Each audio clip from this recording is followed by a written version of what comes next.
Welcome back students to my channel juicy brains.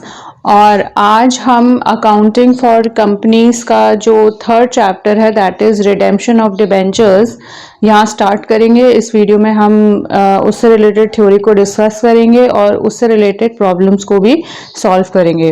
अगर आपको accounting for companies के issue of shares में या इशू ऑफ डिबेंचर्स में कोई प्रॉब्लम है या आपको नहीं समझ आ रहा है तो ये दोनों चैप्टर्स हमने प्रीवियस लेक्चर्स में डिस्कस किए हैं। आप मेरे प्रीवियस वीडियोस को देख सकते हैं और आई होप सो कि आपको वो कॉन्सेप्ट्स भी क्लियर हो जाएं। So let's get started. अब जैसे कि प्रीवियसली हमने डिस्कस किया था कि रिडेम्पशन का मतलब क्या होता है। डिबेंचर्स की अगर हम बात करते हैं तो डिबेंचर्स हमें पता है एक लायबिलिटी होती है कंपनी के लिए। सो रिडेम्पशन की जब बात आती है तो सिंपल वर्ड्स में उसको हम एक्सप्लेन कर सकते हैं कि जब कंपनी अपनी लायबिलिटी को पे ऑफ करती है। ओके, सो फाइनली आफ्टर से maturity period of 10 years of और 12 years जब फाइनली कंपनी डिबेंचर्स को पे ऑफ करती है तो इस प्रोसेस को हम बोलते हैं रिडेम्पशन ऑफ डिबेंचर्स।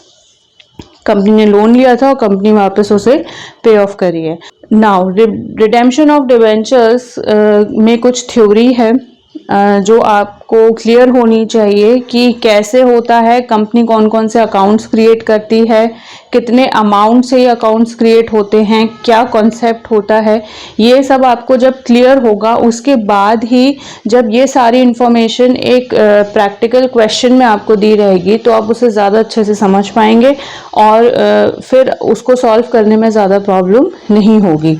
तो आइए हम जल्दी से देखते हैं कि थ्योरी में रिडेम्पशन ऑफ डिबेंचर्स की जो थ्योरी है उसमें जो पहला कंसेप्ट है वो दे रखा है कि what are the sources for finance for redemption of debentures. Now company debentures को रिडीम कर रही है, फाइनली पे ऑफ कर रही है। नाउ द क्वेश्चन अराइजेज, आपके माइंड में क्वेश्चन आता होगा कि कैसे पे कर रही है।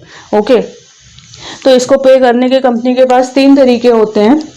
Three methods are discussed. First is out of capital, out of profits and out of capital plus profits. या तो कंपनी अपने डिबेंचर्स को कैपिटल अमाउंट से पे ऑफ करेगी, भाई जितना कैपिटल कंपनी के पास है और जितने के डिबेंचर्स उसने इशू कर रखे थे या लोन ले रखा था। ओके, सो फाइनली वो अमाउंट वो कैपिटल से पे ऑफ करेगी। या फिर कैपिटल अगर सफिशिएंट नहीं है, प्रॉफिट्स उसके पास फाइनेंशियल ईयर में बहुत ज़्यादा अच्छे प्रॉफिट्स अर्न कर रही है कंपनी तो प्रॉफिट से पे ऑफ करेगी। और थर्ड कंडीशन हो सकती है कैपिटल अमाउंट भी ले सकती है प्लस प्रॉफिट भी ले सकती है। ओके, अब हम पहली कंडीशन को डिस्कस कर लेते हैं। फर्स्ट कंडीशन इज जब कंपनी डिबेंचर्स को रिडीम करती है आउट ऑफ कैपिटल। ओके, तो इसमें आपको दो पॉइंट ध्यान रखने हैं। पहला पॉइंट है debenture redemption reserve account is not created. मैं आपको धीरे धीरे एक्सप्लेन करती जाऊंगी कि ये सारी चीज़ें क्या हैं, लेकिन जो मेन पॉइंट्स हैं वो ये हैं कि इसमें डीआरआर मेंटेन नहीं करती कंपनी या डीआरआर अकाउंट कंपनी क्रिएट नहीं करती। And second is only unlisted companies are required to create DRR. अब पहले हम देख लेते हैं कि व्हाट आर लिस्टेड कंपनीज और व्हाट आर अनलिस्टेड कंपनीज।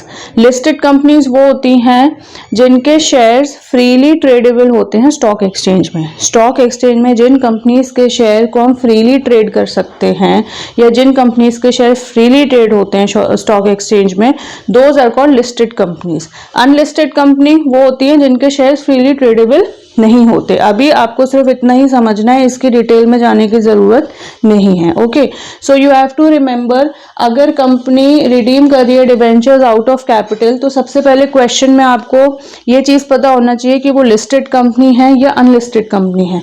अगर लिस्टेड कंपनी है तो उसमें डीआरआर वो मेंटेन नहीं करेगी। लिस्टेड कंपनीज की ये रिक्वायरमेंट है कि उनको debenture redemption reserve account create नहीं करना पड़ता। क्लियर, ये बात क्लियर हो गई। अब क्वेश्चन में अगर दिया है कि अनलिस्टेड कंपनी और उस पर न्यूमेरिकल है तो आपको पता है अगर अनलिस्टेड कंपनी है तो ऑब्वियसली डीआरआर मेंटेन करना ही करना है। It is obligatory, it is important on their part two maintain debenture redemption reserve account. तो जहां अनलिस्टेड वर्ड आ गया वहां डीआरआर तो मेंटेन होना ही होना है। क्लियर। और अगर क्वेश्चन में दिया है आउट ऑफ कैपिटल रिडीम कर रही है डिबेंचर्स और लिस्टेड कंपनी है, दैट मीन्स ये फर्स्ट पॉइंट है, ये यहाँ पे अप्लाई होगा। You don't have to maintain any DRR, but unlisted company है तो डीआरआर मेंटेन होगा ही होगा। क्लियर हो गया। अब नेक्स्ट हम सोर्स पे आते हैं, that is out of profits.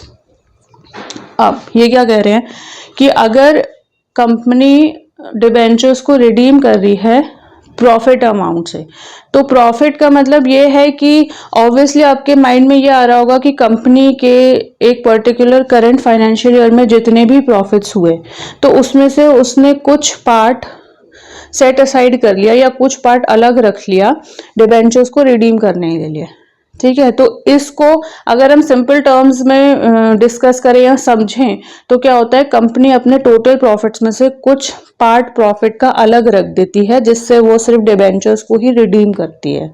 Clear, बाकी प्रॉफिट को नहीं छेड़ते या बाकी प्रॉफिट से उन्हें कोई मतलब नहीं है, कुछ पार्ट होगा वो उसको सेट असाइड कर देंगे। So that part which is set aside is available for redemption of debentures. वो पार्ट जो उन्हें अलग रखा होगा प्रॉफिट से, अब उसी से वो डिबेंचर्स को रिडीम करेगी। क्लियर, ये पार्ट क्लियर हो गया। अब हम यहाँ पे जरूरी चीज ये है समझने की कि यहाँ हमने लिखा है कि डीआरआर इज क्रिएटेड। ओके, तो अगर आउट ऑफ प्रॉफिट्स वाला क्वेश्चन आ रहा है और अनलिस्टेड कंपनी है, ठीक, तो हमें पता है कि यहाँ पे भी हमें debenture redemption reserve account create करना है। Basically debenture redemption reserve account वो अकाउंट होता है जिसमें कि डिबेंचर्स को रिडीम करने के लिए जो अमाउंट जरूरी होता है कंपनी को, वो इस अकाउंट में आता है। क्लियर, अब हमने एक कंडीशन लिखी है। अब बात आती है कि अगर हमने प्रॉफिट में से, टोटल प्रॉफिट्स में से कुछ पार्ट अलग निकाल के रखा हुआ है डिबेंचर्स रिडीम करने के लिए, तो वो कितना परसेंटेज होता है, that is 10% of face value of outstanding debentures. Outstanding means कि अभी तक कंपनी ने डिबेंचर्स को या लोन को पे ऑफ नहीं करा। क्लियर, तो इसलिए हम इसको आउटस्टैंडिंग बोलते हैं। जैसे ही कंपनी डिबेंचर्स का अमाउंट पे ऑफ करेगी या रिडीम करेगी तो ये आउटस्टैंडिंग वर्ड भी खत्म हो जाएगा। वाई, क्योंकि लायबिलिटी तो अब हमने फुलफिल कर ली, पे ऑफ कर लिया, तो अब और कोई लायबिलिटी है नहीं। दैट इज वाई यहाँ पे हम आउटस्टैंडिंग बोलते हैं। बेसिकली आउटस्टैंडिंग वो अमाउंट होता है जितने के कंपनीज डिबेंचर्स इशू करती है और उनकी face value, suppose 1000 debentures issue करे एट द रेट ऑफ 100 पर डिबेंचर, तो टोटल आउटस्टैंडिंग डिबेंचर की जो अमाउंट है दैट विल बी 1 लाख।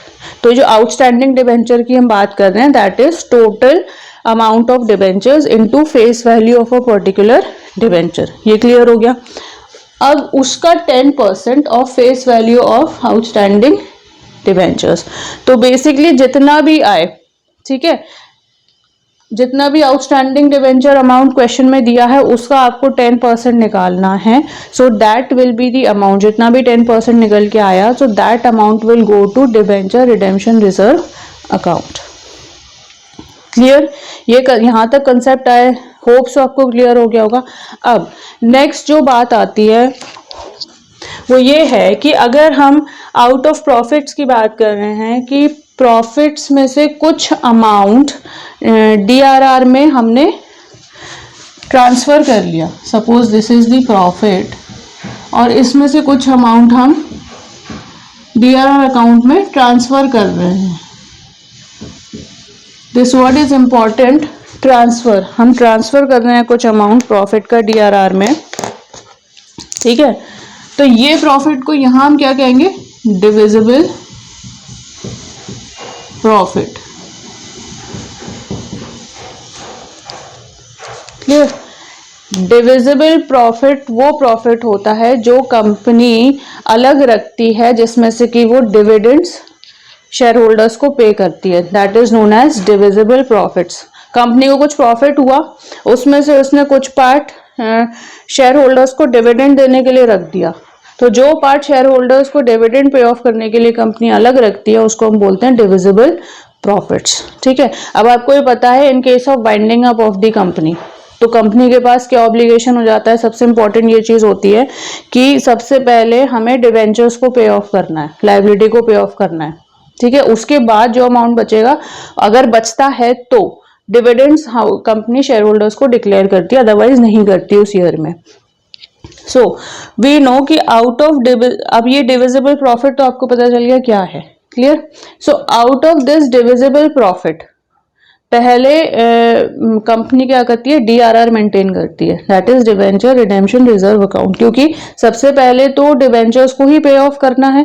तो कंपनी डिविजन, ऐसा नहीं है कि कंपनी पहले बोलेगी कि ओ शेयर होल्डर्स बहुत इंपॉर्टेंट हैं तो हमें इनको डिविडेंड्स पे करना है, तो ये सारा divisible profit is important for the share holders, ऐसा नहीं होता।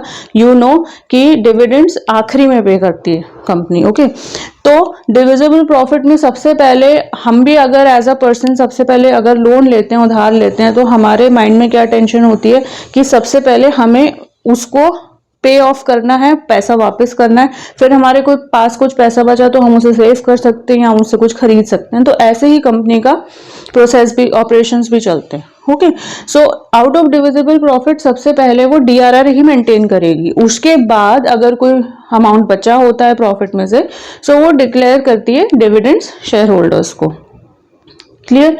तो सबसे पहले अगर वो डीआरआर मेंटेन करेगी तो प्रॉफिट में से हमने कुछ प्रॉफिट ट्रांसफर कर दिया डीआरआर अकाउंट में, तो वो अमाउंट सीधे सीधे गया डिविजिबल प्रॉफिट से, यहाँ पे डीआरआर का अमाउंट आ जाएगा, क्लियर। नाउ अब आपके माइंड में क्वेश्चन आ रहा होगा कि अगर उस फाइनेंशियल ईयर में प्रॉफिट ही नहीं हुए या इनसफिशिएंट प्रॉफिट हुए, सपोज इनएडिक्वेट प्रॉफिट हुए, इतने नहीं हुए कि डीआरआर उससे मेंटेन किया जाए, क्यों? क्योंकि डीआरआर की वैल्यू तो कंपनी को पता, डिबेंचर्स की वैल्यू तो कंपनी को पता है कितना लोन लिया है, सो अकॉर्डिंगली डीआरआर का अमाउंट मेंटेन नहीं हो पा रहा है या मीट नहीं कर पा रहे। उस केस में क्या करेगी, आउट ऑफ डिविजिबल प्रॉफिट्स, पहला केस हम देख लेते हैं कि जिस टाइम कंपनी के पास सरप्लस प्रॉफिट है, तो सरप्लस प्रॉफिट से क्या करेगी, पहले तो out of surplus in PL account, that is profit and loss account, ठीक है। तो डिविजिबल प्रॉफिट में से जो पहला अमाउंट डीआरआर का मेंटेन करेगा कंपनी, वो करेगी out of surplus in statement of PL account, ठीक है। ये पॉइंट क्लियर हो गया। डिविजिबल प्रॉफिट क्या होते हैं ये मैंने आपको समझा दिया। अब डिविजिबल प्रॉफिट में से डीआरआर मेंटेन होता है, ये भी आपको पता है, कैसे मेंटेन होता है ये मैं आपको बता रही हूँ। पहला केस तो हो गया कंपनी के पास कि in case of sufficient profits DRR maintain होता है surplus in statement of PL account. In case of inadequate profit क्या होता है, company always maintain dividend equalisation reserve account, ये तो पहला हो गया, और दूसरा हो गया फ्री रिजर्व, जिसको हम जनरल रिजर्व भी बोलते हैं, ओके। सो डीआरआर या तो surplus in statement of PL account से मेंटेन होगा, और जिस साल में इनएडिक्वेट प्रॉफिट्स होते हैं तो उससे या तो डिविडेंड इक्वलाइजेशन रिजर्व ओपन करेगी कंपनी, उससे मेंटेन हो जाएगा, या फ्री रिजर्व से, क्लियर। सो नाउ आपको पता चल गया कि अगर आउट ऑफ प्रॉफिट से कंपनी कुछ प्रॉफिट का अमाउंट डीआरआर में ट्रांसफर कर रही है तो किस तरीके से कर रही है, क्लियर। कंपनी के पास 3 अकाउंट्स होते हैं जिससे वो डिविडेंड्स डिक्लेयर करती है, क्लियर। तो जिस केस में, जिस करंट ईयर में प्रॉफिट्स हो रहे हैं तो डिविडेंड भी वो surplus in statement of profit and loss account से करेगी, क्लियर। तो डिविडेंड्स इससे भी करेगी, इससे भी करेगी, इससे भी करेगी, ओके।